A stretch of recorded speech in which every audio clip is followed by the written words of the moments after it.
Hey guys, welcome back to the channel. Today in MMA and UFC news, Chael Sonnen recently uploaded a video to his YouTube channel giving us his opinion on why Michael Chandler has been pushing for a fight against Dustin Porier. Chael had this to say. A conversation with Chandler.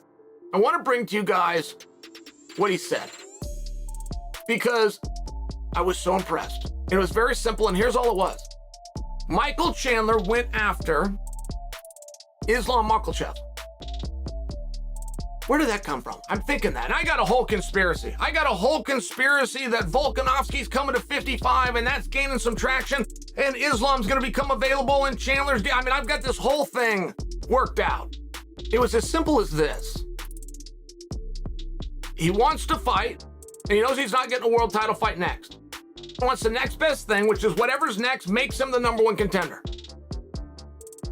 He doesn't believe there's certain guys that he could fight that obviously make him the #1 contender. He knows he could be in the conversation, and he's right. He is right now. He wants it obvious. Whoever his next opponent is, he wants everybody to stand back and go, okay, you're now the #1 contender, and he thought he could get that with Islam. That's a very unusual reason to call somebody out. That is very refreshing.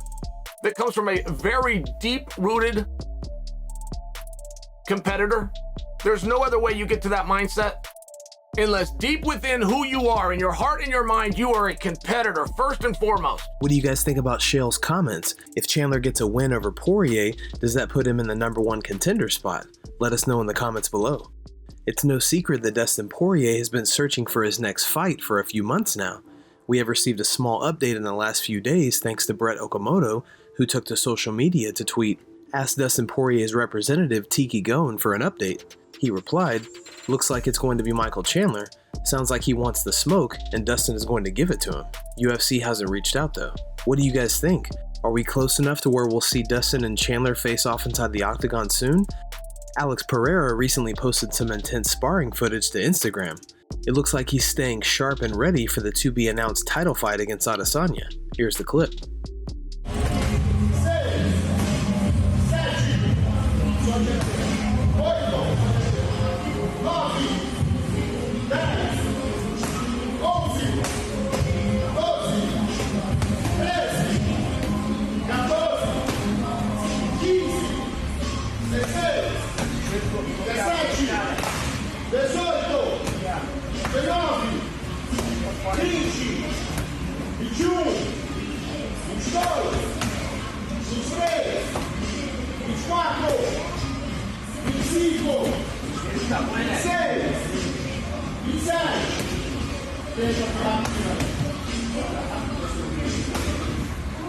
Stephen Thompson recently took to YouTube to share his opinion on why he believes Paddy Pimblett is so popular amongst fans. Wonderboy had this to say. I think it's he does talk very well. He can talk, and the way he talks, I think it's the accent has a lot to do with it. He's exciting. He's got a good personality, and he goes after his opponent, not in the cleanest way like Conor does. You know what I mean? But he's got some skill behind him, not just in the stand-up game, but in the grappling game too. He submitted some guys, and he's got a chin on him. He's taking some shots. Literally, I don't think this fight, but the fights that I've seen, he's been staggered and come back, which is always exciting. Always exciting to see that happen.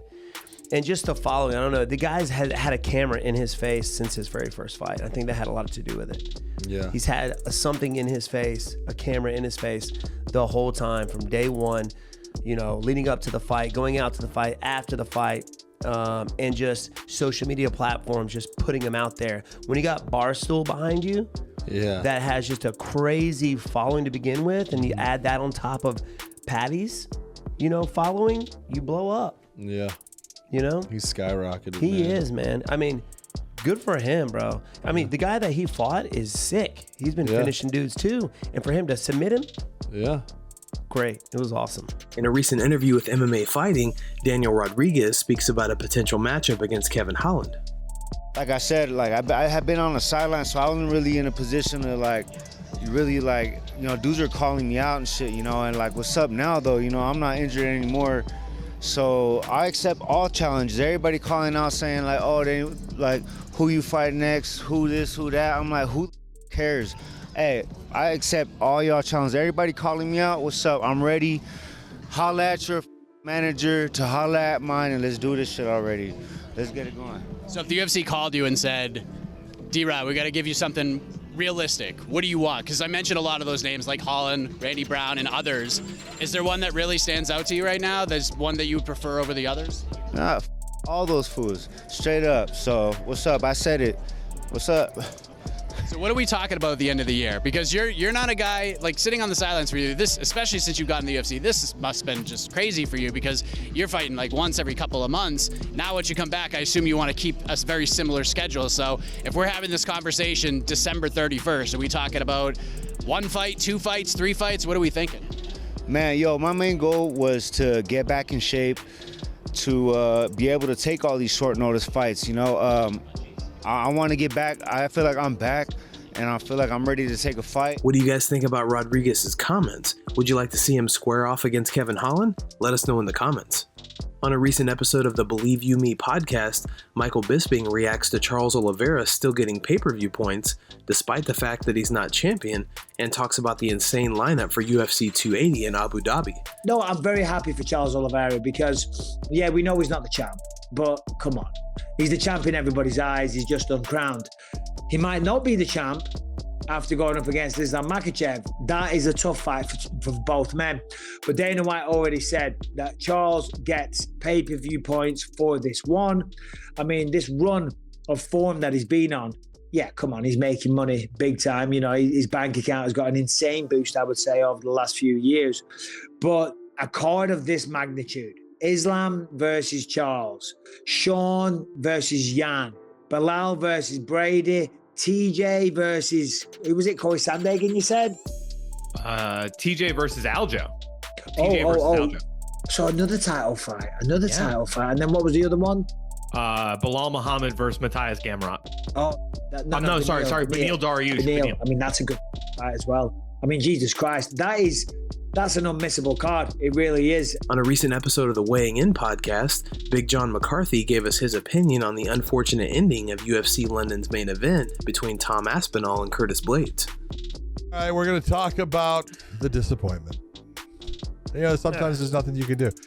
Sometimes fights suck just because God wanted them to suck, and it was, right. What do you do? 15 seconds. It's like, you know, this is not Tom Aspinall's fault. It's not Curtis Blaydes.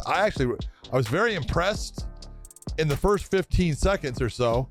Curtis Blaydes landed 2 hard shots. Tom Aspinall was coming forward. It looked like it was going to be a barn burner of a heavyweight matchup. It looked really interesting. And then Aspinall takes a step back and his knee goes out, and that's the end of the fight. It didn't prove anything in any way other than, you know, that both guys were there to fight. You know, Blaydes gets the win, Aspinall gets the injury. He's going to be on the back burner for a while, you know, recovering and stuff, and that's too bad because it's really nice to see a guy that comes out there wanting to actually really, you know, go after his opponent. But it is what it is. Yeah, I mean, I was looking forward to seeing Tom Aspinall fight even longer, but it didn't come about. Can't take anything away from Curtis Blaydes. I like what he said, though, in his post-fight interview. He said, look, I'm not going to wait around for him to do the rematch. He's like, he's going to have to heal up and get ready. He's like, I need to move on. He's like, I should be either next in line for the title shot, or I should fight the winner of Gane and who's Gane fighting? He's fighting somebody. Yeah. So Tuivasa. So he's like, Tuivasa. I should fight the winner of that, see who gets the next title shot. Guys, thanks so much for checking out the video. If you like the content we do here on this channel, don't forget to like and subscribe to MMA Library for all the latest MMA and UFC news. We'll see you in the next video.